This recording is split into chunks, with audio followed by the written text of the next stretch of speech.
Hi guys, Keymo Homefriends podcast. Back with another episode with my lovely daughter Dacy. Of course, secret handshake. Boom. Okay. I want you to explain to the people that's trying to get into college, Ivy League colleges, what do you do starting from high school, entering college? What are some of the things you should look out for, you should do, you should prepare for? You going through the process and actually doing it, try to explain some of the ways you can actually get into an Ivy League school like Princeton.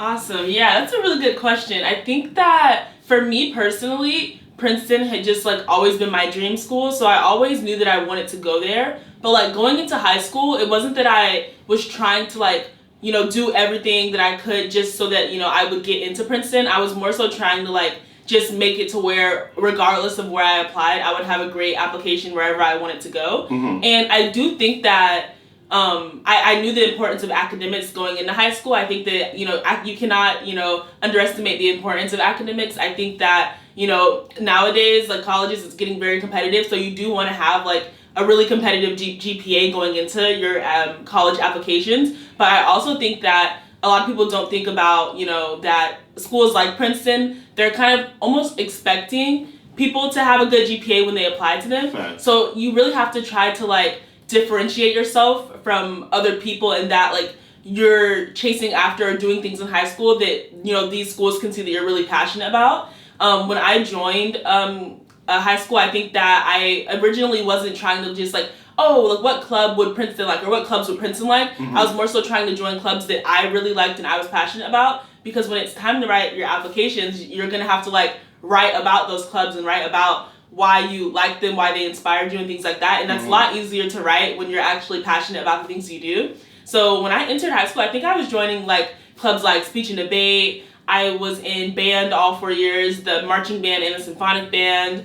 I was in French club, beta club. I was vice president my senior year. So it's you can tell based on my application that not only was I doing well in academics and I had the 4.0 and everything, but I also was just really invested in the school and invested in the community. And I think schools really like to see that. I'm not saying you have to get into high school and join every single club you see, but make sure that the clubs that you do join you're actually passionate about. And I think that really shines through in the application and really sets you apart from other people. Okay, cool. And also, what are some of the things kids should do when actually school is trying to recruit you or you're trying to send out an acceptance letter?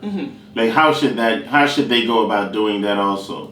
So what I would say is really start looking out for the Common App application the summer before your senior year or the summer after your junior year. I believe that most schools, I guess, nowadays use the Common App. There is another one that you can use, but I think the Common App is just more widely used in general. And pretty much what that is that it's pretty much a portal where you can apply to numerous schools. I don't even think there's a cap really, but you can apply to almost every school you want to apply through with just one website, one portal. So definitely look out for that website, and they're gonna ask you a bunch of supplemental prompts and short answer prompts depending on the school that you're applying to.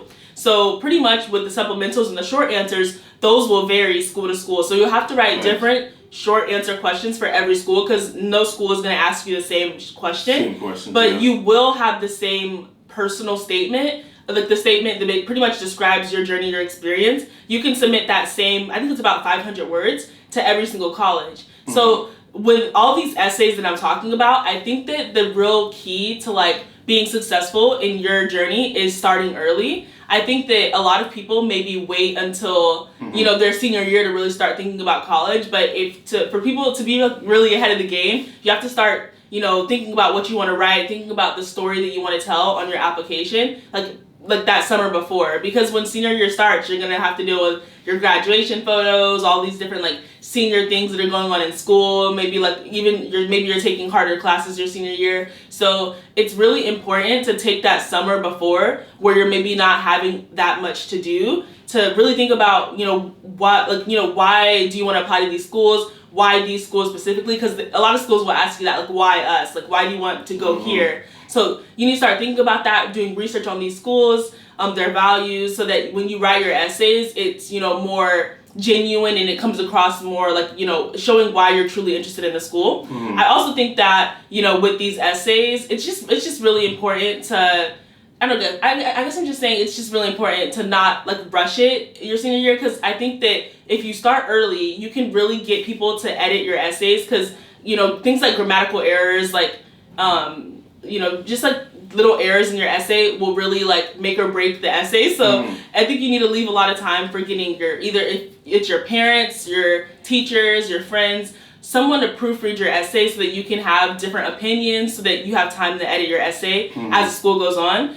I think it's important to leave time for that as well. Okay. How long is the process actually once you send a letter out? So once you apply? Yeah. I think that for me personally, when I was applying to Princeton, I think that it depends on when you apply. So you can apply early action, you can apply early decision, and you can apply regular decision. If you apply early, you'll hear back earlier. So if you apply for early action, that's pretty much just saying like, oh, look, I'm really interested in this school. I want to hear back earlier than I hear back from the other schools. So you send in the application maybe around October, I think, is usually the deadline of your senior year, and you'll hear back by December. So if you apply early, you'll kind of hear back literally, before your senior year is even over.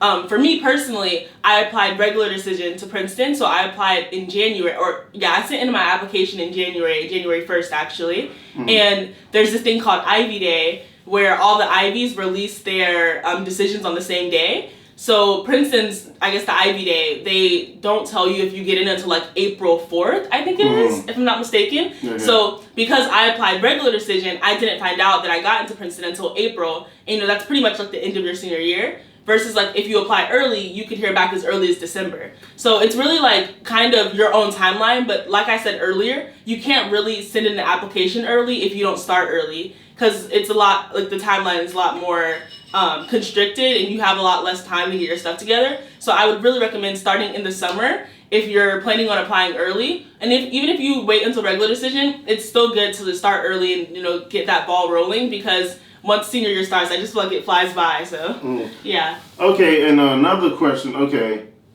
once you apply, do they interview you? How does that work? They do. Some schools do interview you to get in. I think that for me, my Princeton interview was actually very casual. I know my experience is a bit different just because I was applying during like COVID era and like the COVID policies. Like before COVID, how I researched about and what I found out is that they would like maybe a local alumni who went to the school that you're trying to go to in your area maybe would invite you to like come speak with them in a coffee shop, or maybe like come speak with them in some sort of like small cafe, so that you guys can like have a casual conversation like that. During COVID, it was more so like FaceTimes and like Zoom calls and things like that. So my interview was just like a FaceTime, and I pretty much thought it was super casual. The alumni was asking me questions about, what I did in school. She was asking me about speech and debate, why I was in certain clubs, things like that. And I got to ask her questions as well about, how was Princeton for her? Why did she choose Princeton? Like, what is her favorite memory of Princeton? And things like that. So it's more of like a two-way conversation, I would say. And I think a lot of people think when someone's interviewing you, they're just asking all the questions. But I would really take the interview in a way that you're also getting the opportunity to ask them questions as well. Because not only does it show that you're interested in the school when you ask them questions, but you just get to learn more about the school from an alumni who's done it already. So I think that the interview is like, I wouldn't necessarily say it's the most important part of the application. Like, I don't think a school is going to reject you because you had a bad interview. Right. But it's a really good way for them to like, know just how you are in person and things like that. So. All right.